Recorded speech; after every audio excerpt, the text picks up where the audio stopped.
back sa ating channel, Nature Shop.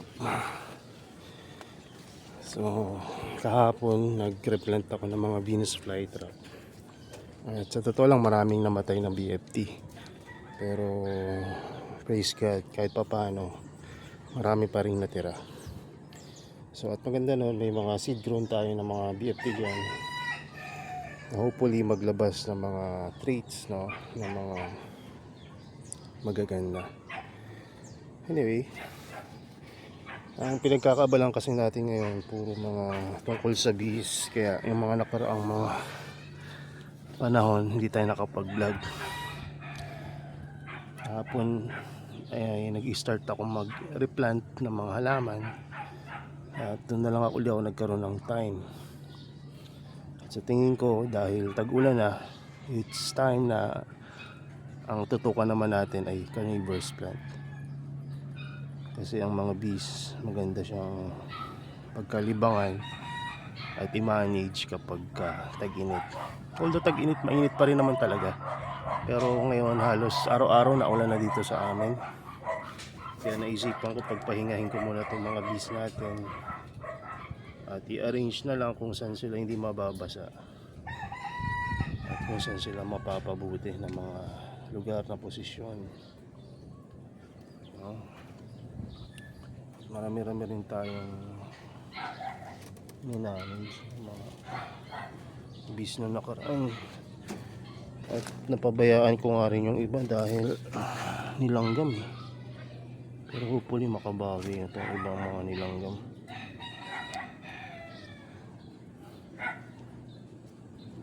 Ang kalaban talaga ng bees ay langgam. Kaya dapat iiwasan yung madaanan sila ng langgam. Kaya pagka first sign pa lang na meron, yan, tatanggalin nyo na or iiwas nyo na. Kasi pag hindi nyo na iiwas yan, sigurado tigok yung colony na yan. So sa mga BFT naman, sa mga carnivorous plant naman, maganda rin paminsan-minsan nagre-replant kayo kapag may nakikita kayong decline na ng health. Ang hindi nga lang maganda minsan pagka sobrang busy natin tulad ko ngayon nung nakaraan, sobrang busy, hindi ko naagapan yung iba. So kung dati-rati okay lang yung mga bahala ka technique, pero nung nag-El Nino hindi talaga. So ngayon maglala Nina na or puro ulan na, syempre magtitingin pa rin tayo ng mga panibagong paraan paano natin mas mapapaganda yung pagmamanage natin sa carnivorous plant natin. Suggest kung talagang mag-uulan na sa inyong ring lugar, no, wag nyo na lang i-water tray. Kasi kung i-water tray nyo, ayan, ano bang mangyayari? Water lag. At pag nag-water lag, maaring mag-algae, hindi man, matunaw yung rhizome. At after some time, matutunaw na rin yung buong kabuuan ng halaman. Yung iba gusto pinapasok sa loob ng tulad ng ganito, pero ako kung okay na naman yung temperature, ilalabas ko na. Kasi kapag ka nasa loob yan, taas rin yung chance na kahit hindi siya waterlog, hindi maiwasan talaga na mag-algae. Kasi nga yung aeration, yung pasok at labas ng hangin, yung degree of humidity, no, sa loob at sa labas magkaiba kasi. Tsaka pagka sa labas kasi diba, air continuous continuous yung air. So naiiwasan natin yung mga pag-algae sa loob, pagkakaroon ng parang sapot-sapot na hindi mo maintindihan ba kung peste or algae. Tapos so, minsan-minsan kung talagang kinakailangan, maglagay kayo ng pesticides. Ako nga lang dahil may mga bees ako, hindi ko naginustong na muna mag-pesticides. Pero iisipin ko rin kung may lalagay ko to sa mas maganda-gandang pwesto na hindi maaabot ng bees, baka mag-pesticides na rin ako. Kasi ilang siguro 3-4 na buwan na itong hindi rin malalagyan ng pesticides So mas maganda kung malagyan natin. Pero ayan, hayaan muna natin, tingnan natin kung kinakailangan. Pero kung wala namang signs, kahapon naman wala akong nakitang sign na may peste itong mga halaman natin. Pero sign of dormancy, nakakita tayo. Buti nga may nakasurvive pa. Dahil yung iba rhizome na lang yung nakuha ko. So buti na lang kamo na may rhizome pa. Kasi kapag sobrang init, ayun, ano, yung iba nag-dry dormancy, no? So, yan. Kapag ganon, no, huwag nyo lang hayaan na sobrang dry para hindi matuluyan. So, ayan. So, hindi ko na patatagalin tong video na to dahil siguro mamayang hapon mag-replant na naman tayo. Dahil marami pa tayong dapat i-replant. Tulad na itong mga seed grown na to. Natabunan na ng mga damo. So, nga lang yan. Itong ibang mga halaman natin dito doing well pa rin sa sobrang kabisihan natin. Itong mga pingikula, kailangan na rin natin itong i-propagate dahil tingnan nyo naman. No, tapos yan, may mga nag-dormant rin dito na sundews pero ayan, nagising uli. Pero kahit nagising yan, kailangan nating i-manage pa rin yan. It's either dagdagan natin ng medium at magkaroon tayo ng konting propagation. Kaya after ilang araw may seminar na naman ako atinan kasi gusto ko uling umattend sa isang seminar tungkol sa beekeeping. Nung nakaraan pala, nag-seminar kami naman tungkol sa tissue culture. Pagka gusto niyo rin naman ganong training related sa mga pag-aalaga ng halaman, Bureau of Plant Industry, i-recommend ko sa inyo yan. Bumuo kayo ng grupo nyo mga at least 15 to 25, kahit na 50 pa. No, pwede namang ilang batch yan. No, mag-send kayo ng send kayo ng letter, email sa Bureau of Plant Industry.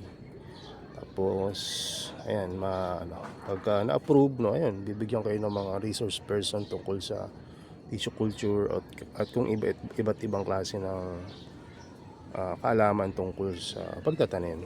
Ayan. Nakikita nyo dito, di ba? Pati dito naligyan na rin ng mga bees.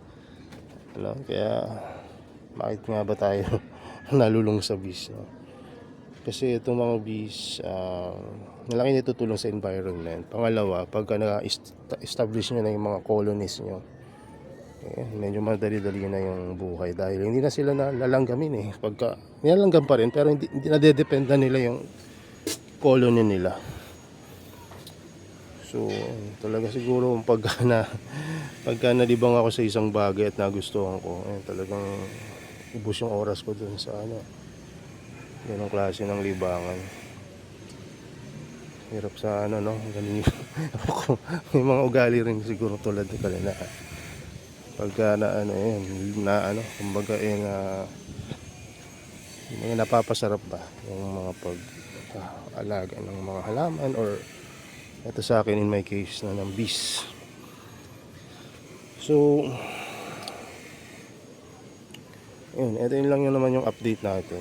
Nag-replant tayo at mamayang hapon magre-replant ulit tayo.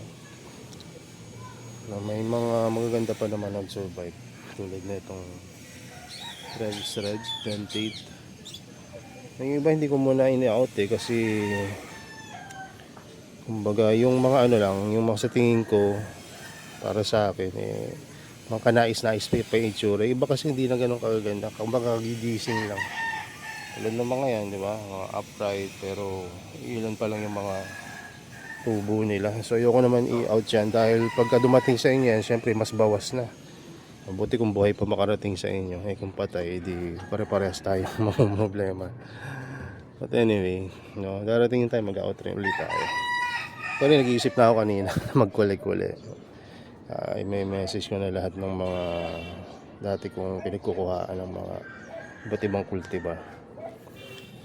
Ayan, ito pala, ang dami pa pala na.